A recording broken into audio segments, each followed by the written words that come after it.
chair. Well, Chair I this can meeting. chair this. Sure. Okay, good. All right, Thanks. we are all set.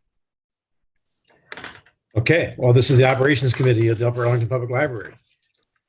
And why don't we just go ahead and get started? I mean, we've already had introduction, but go ahead and get started. Yeah.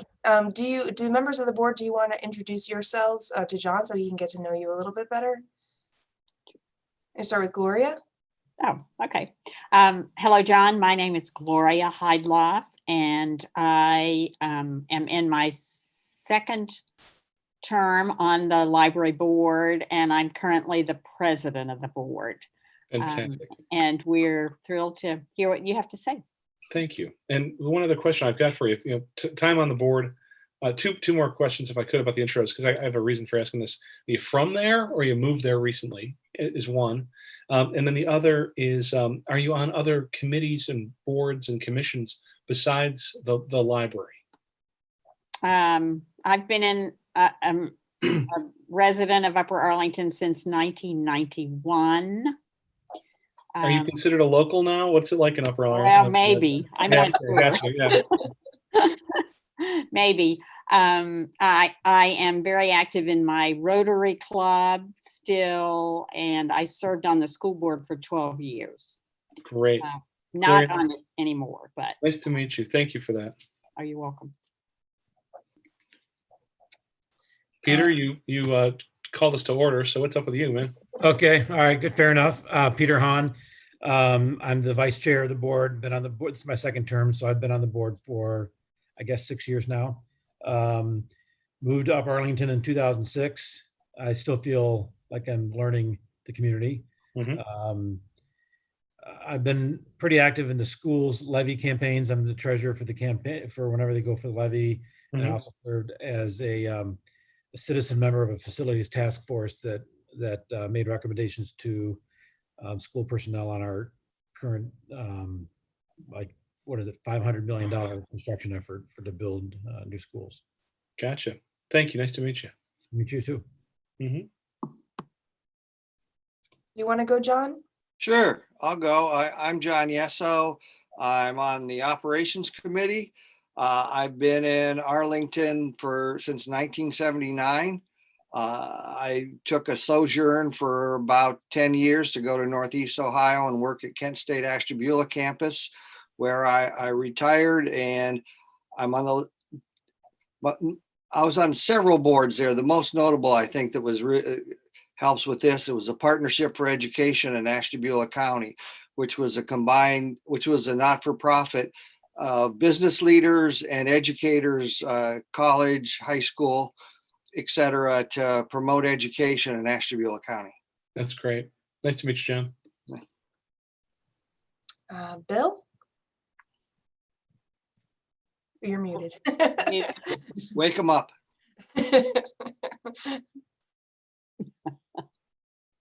There we go.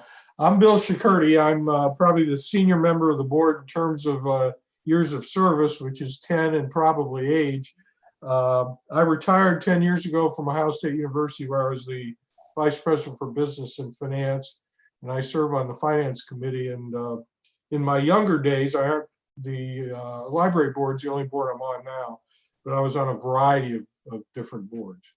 Gotcha. And I'm sorry, how long you been in town? Oh, I'm sorry, since 1991. Very good. So nice to meet you. Thank you. Stephen, do you want to go? Sure. My name is Stephen Flynn. I moved to Upper Arlington in 2016, moved to Ohio in 2011. I used to work at the College of Worcester. Mm-hmm. Now I'm a teacher, middle school teacher, social studies. Mm-hmm. And my big tie with the library, I used to be a librarian, and then I changed my careers to be a teacher. I'm sorry, were you a school librarian or in public? I was a college librarian. Oh, very cool. Yeah. At the College of Worcester. Mm-hmm. And so I've always been interested in libraries. And then here at Upper Arlington, I've got a 2-year-old and a 8-month-old baby. So we would, before this COVID happened, we'd be going to the library all the time, very heavy user of the library services in many different areas. So I was just really interested in joining the board for that reason. And yeah. That's loving awesome. it Well, ever with since. the middle school social studies thing, we have a bunch of interns then coming in for the campaign, I trust, right? Oh, right. I was actually thinking about when I talk to them, I'm going to talk to them online tomorrow. And I was thinking about telling them, hey, if you are 14 right now, you'll be able to vote in the next election. So I didn't think to say that to them on Monday, but I'm going to tell them. No, that's, yeah, I got a sixth grader myself. So, you know, that kid needs to get an internship. That's what's on my mind. I Yeah. guess. Nice to meet you, Stephen. Thank you. Thanks. And then Kate. Hi, I'm Kate Hare. I'm rounding out my first year being on the board. I have been in Arlington since 2013. Currently, I work in marketing, so I love Upper Arlington. My husband and I are very involved in the community, and I've always loved reading and libraries, and so I wanted to get involved with the library and lend any of my marketing skills and expertise to the board and the staff as needed. And I have aspirations that as my child grows older, that I can get involved in the schools as well. That makes sense. We're going to be talking about the difference between marketing to build use and marketing to build support. And there's a lot of there's some nuances to that I think you'll appreciate, Kate. I'm looking forward to the chance to collaborate. Thank you. Great. Sounds good. Yeah. We have one more board member, Kevin, but he isn't attending right at the moment. So, but I'm sure you'll get to meet him at some point. Great. And then Beth, your staff colleagues? Well, you know me, and Greg, do you want to give a quick intro for you? Sure. I'm Greg Ramage. I'm the library's director of support services, so I handle predominantly the behind-the-scenes operations here at the library. Nice. Are you in town or live in town, or do you live out of town? I am just out of town. In Columbus terms, I'm just across the river from here. In a neighborhood called Clintonville, but yeah, I guess this is my 12th year at the library now. I had to think about it for a second. That's cool, Greg. Nice to meet you. And then Kate. Sure. Yeah, Kate Porter, the assistant director. Mhm. I've been at the Upper Arlington Library for 22 years, 22 quick years. I live in the suburb just next to Upper Arlington. And my background here is all the public service departments and public service, and that's been my career. Fantastic. And then we have Allison. Hi, I'm Allison Frew. I'm the executive assistant. My job is to take notes for this wonderful meeting. And I've been with the library for 5 years now. Allison, it's nice to meet you. Thank you very much. I appreciate it. Thank you. Yeah. Well, Beth, the reason I wanted to ask about where you're from and how long you've been there and what else are you on is because I'm looking for like the Paul Revere metaphor. You know, I want to be able to exploit that metaphor as we're getting to know each other. The reason I ask about what else are you part of is because the social network isn't online for a campaign. It's across, you know, the back fence. It's, you know, on Sunday morning or Wednesday afternoon, or it's, you know, Paul Revere and Sam Adams and one other guy whose name totally escapes me were like the human nodes. They were the human internet of that big campaign in 1776. The Paul Revere's Midnight Ride was not our crazy American uncle running around town yelling about the British. It was him going from committee to committee and board to board and work group to work group that he was part of in order to say it's on. And there's a certain personal carry that needs to be made around the hopes that you folks have for this ballot measure, and the value system and the vision and the mission that you're trying to express by talking to the vote or by going to the voters. There's a lot of combined experience here in library governance. I was on the board for my own library for 8 years. I was board president for 6 years. Gloria, I've been in that seat before. It's, you know, it's an interesting seat to be in, especially when there's big decisions to be made. You know, my commitment to you is to tell you honestly what I know about, what I think about when it comes to you know, doing something very odd, which is, you know, in Ohio it's a little less odd than some other places, but still, to turn from being the good people who have fiduciary responsibility, policy responsibility, the good librarians who are there to help, you know, either behind the scenes or out in front every day, into the tax man I want to avoid that problem that happens sometimes, and really have a good, honest, open conversation with folks. But it's that Paul Revere moment of saying, okay, who else in town cares like we do? Not necessarily about the library, but about the people we serve in this place that we've been calling home in some cases since 1979. So Beth, I'm at your service here. What's on people's minds? How do we want to run this?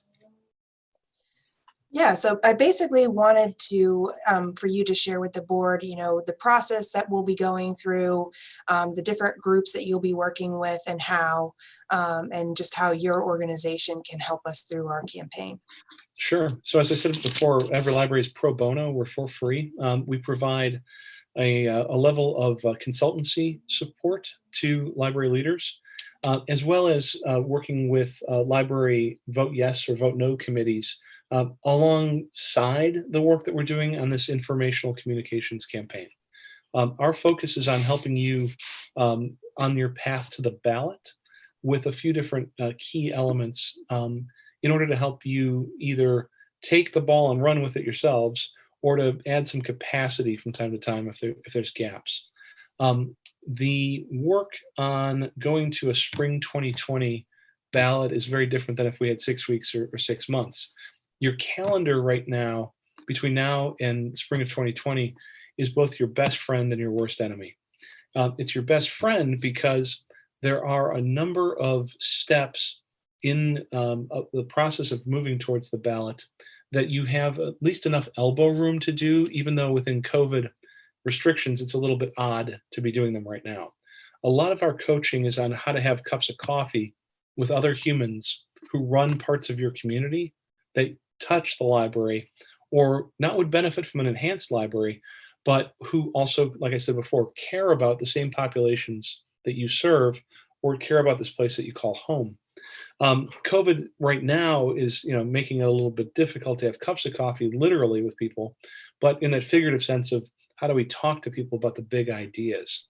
You've got a good amount of time in order to, do those meetings and move from essentially a place where nobody else knows what you're thinking about to actually having everybody else in the community understand, well, that they're thinking about it too.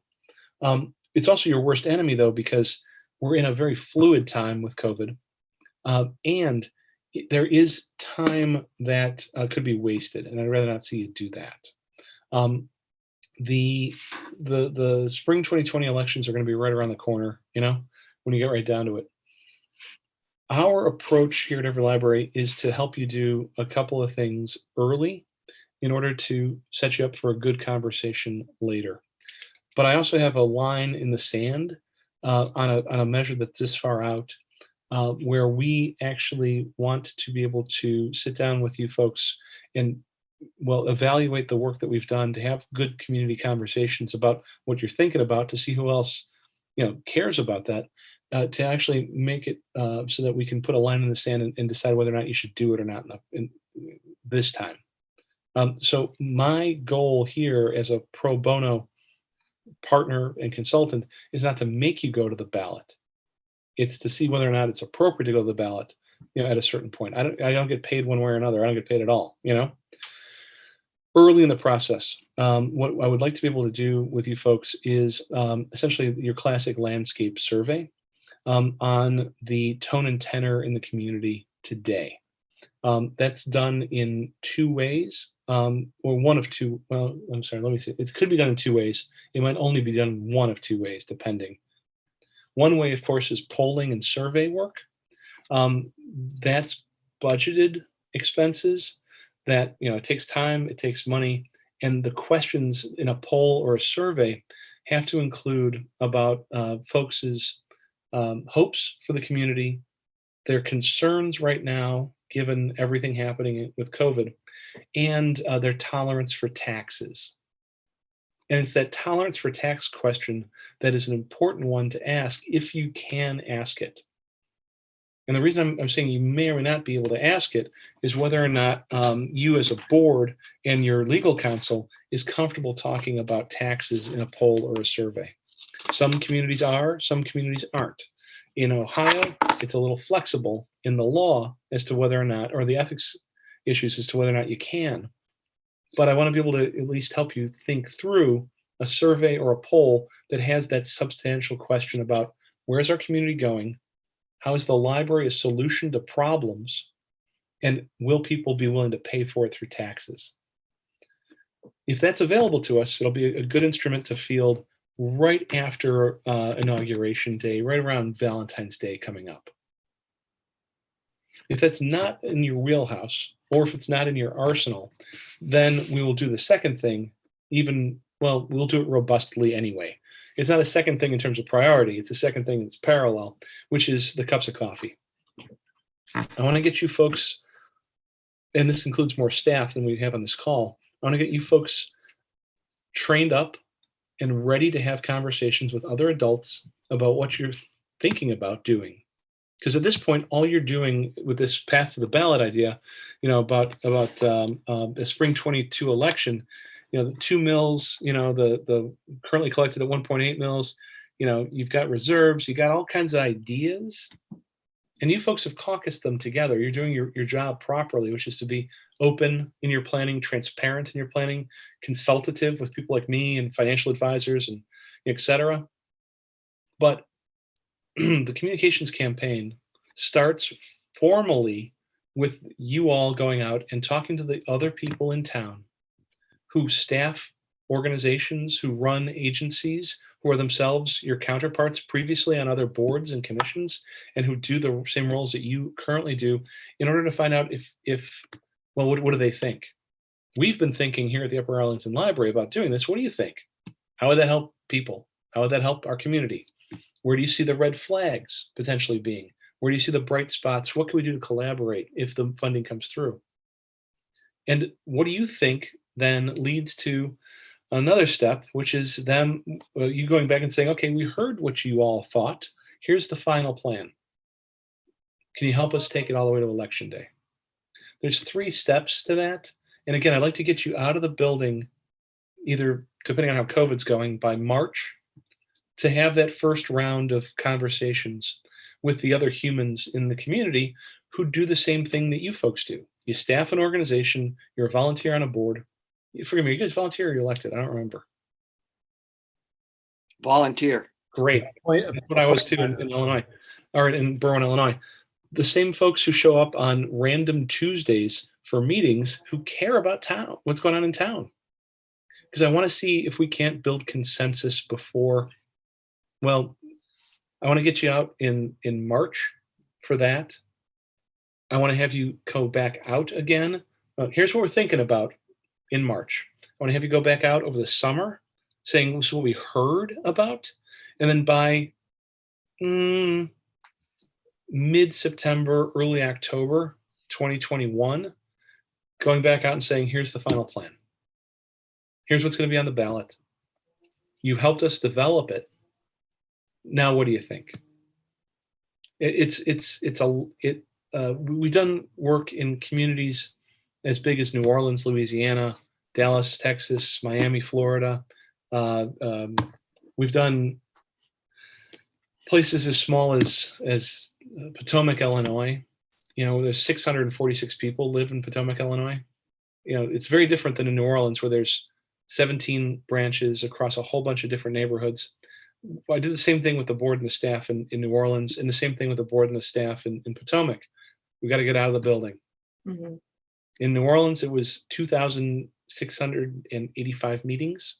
In Potomac, it was 26 meetings. Somewhere in between that will be the number of meetings we need to divide and conquer with. Yeah. So those bits of trainings to make sure everybody's comfortable with it. Not everybody's comfortable with it. That's cool. We can say, I'm in, I'm out, but I'll be here to help you do that. In the parallel time between, so we got a survey or a poll. If that works, great. If it doesn't, we're still going to get you out of the building. There's a little bit of work to do ahead of time where I want to kick the tires around the holidays with some people who are close to you, very close to you. Friends, and not the friends and family plan, but the inner circle of your current partners for the library, just to test out some of the plan and some of the messaging. Likewise, I need to ask a couple questions of you around your plans around legal counsel and financial advisors, because you have that deep responsibility to get this, financial picture right and make sure that we don't stumble on the way to the ballot. Mhm. And then what we will set you up for is basically starting around this time next year for that spring 22 election, the communications campaign that talks to everyday average general population about what your hopes are, what your plans are. The frame that we're going to be moving towards, if we're working together, is one where you're able to speak as a library board on public time, as a public official, and as library staff, as public employees, using public money with a full voice, to speak with a full voice about two things. One is Plan A, what happens if it passes, and the other thing is Plan B, which is what happens if it fails. So throughout the arc of this conversation, if you need help developing, you're not going to need my help developing Plan A. Everybody loves developing Plan A. It's a lot of fun. But Plan B, because one of two things is going to happen on election day. You're either going to have the funding to enact Plan A or you're not, and you're going to have to enact Plan B. And how do you be the best library you can be without the proper funding? And that conversation is something that is part of the board and staff's responsibility. So with that in mind, I'll also be interested in meeting some folks who might be part of a citizens committee or whatever, but that's not the purview of the board. And I'm not going to be talking about it here, with you guys tonight. We always put a firewall between that work. There might be some of you who are part of that, some of you not, whatever. We'll have a conversation about that offline. The majority of the conversation in the community comes from and is resident with the board and the staff, because again, it's where's my money going to go, which is Plan A, of course, or Plan B for that matter. But the who's going to spend my money. Folks want to see you exercising not just your responsibility as a good neighbor, but that fiduciary and policy responsibility that you all have. So I can lay this out we will lay this out in greater detail in terms of dates and deadlines, but conceptually, it's the cup of coffee campaign. Great. Does anyone have any questions very quick before we wrap up with our special meeting? Go ahead, Bill. Yeah, I have one, and it's not to be a smart alecky question, but it would help to know where your money comes from. Oh, absolutely. I've been talking about your money. I didn't tell you about mine. We're donor supported. No, Bill, I apologize. Donor supported. About half of our funding comes from individual donors. Our average individual donation is $48.50 a year, unless they're giving monthly, and it's $7.26 a month. It's humans around the country. About a quarter of them are librarians. The rest of them are civilians like yourself. The other half is corporate, and it's nefarious special interest corporate money, because it's all within the library industry. It's the folks who, when you do payables every month, you see EBSCO, Demco, Follett, et cetera, Ingram, that's where the money comes from. The nefarious special interest aspects of it are we only work on library initiatives. We don't do candidate, we don't do parks, we don't do schools. Our libraries are our wheelhouse. Good question. Mm-hmm. Anybody else? One question. We were very obviously we're very well liked in the library, in the community. How do you reach our non-patrons? Maybe some of the people that aren't active. Sure. So the communications about marketing to build use versus marketing to build support. Marketing to build use says, bring your children to story time on Thursday. There's only a certain number of people who have availability and children for Thursday. But there's a lot of humans in your community who care on Friday that you just did something wonderful yesterday. And the frame on the messaging needs to shift, and some of the channels that you might be marketing through right now need to shift to talk about how the library, with proper funding, realizes a value system in the community. We have a value system about literacy. We have a value system about community pride and taking care of each other. We have a value system about a number of things that the library does that, the digital divide, I don't know if that term's familiar to you or not, but I can bridge the digital divide on the devices that my own children have lost or broken, I have a stepping stones on broken iPads. I don't need a program. I need somebody like you folks to do the programs, because there before the grace of God go I.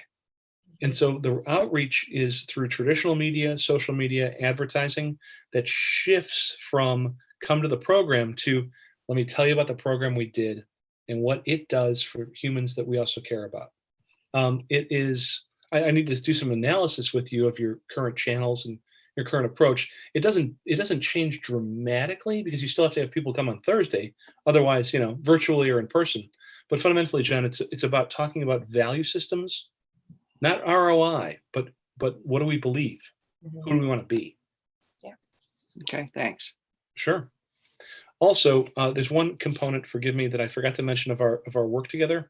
Before we do any kind of survey work or before we leave the field, leave the building to do our conversations, our coffee cups, I need to do a deep dive assessment with you folks on the 8 reasons that libraries lose.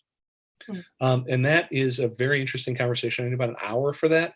Okay. And the 8 reasons that libraries lose are, maybe we'll work together a lot, maybe we'll work together a little, a lot of talent here in the room already. I'm not too worried about you folks, but if you have more than 2 or 3 of the reasons that libraries lose in play, then you're going to see a lot of me.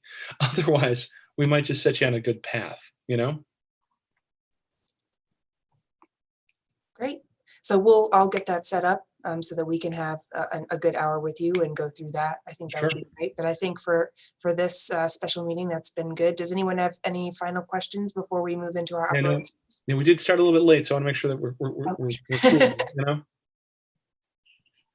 Good. Okay. Well, thank you, John. I really appreciate your time. Very excited to get to work with you. And happy that you finally got to meet all of our board members. I know, what a pleasure. What a pleasure. Whatever you're drinking tonight, have raise a glass to libraries on the ballot, okay? We'll see you absolutely. I think there's like 15 in Ohio. So yeah. There sure are, actually. Yeah. There's 40. Yeah. I think we found 42 overall around the country. So yeah. All right, team. Be well. I look forward to our next chat. Yeah. Thanks, John. Cheers. Bye-bye. Thank Bye. you. I think I'll be drinking a half a bottle of bourbon. Okay, so we'll stop streaming now. Oh yeah, good idea. Actually, we need to adjourn, I believe. You need to adjourn first. I don't care. It's fine. It's fine. I'm sure many people will commiserate with you. But before and then, so we can adjourn and then we'll all stay on and then so let's go ahead and do that. Whoever wants to stay on for the operations committee meeting, right? Well, I want everyone to stay on because I wanted to do the quick recording of the board members giving a special thank you to staff. We need a motion to adjourn. Yeah, I move we adjourn this portion of the meeting. I second. All in favor, say aye. Aye. Aye. Aye.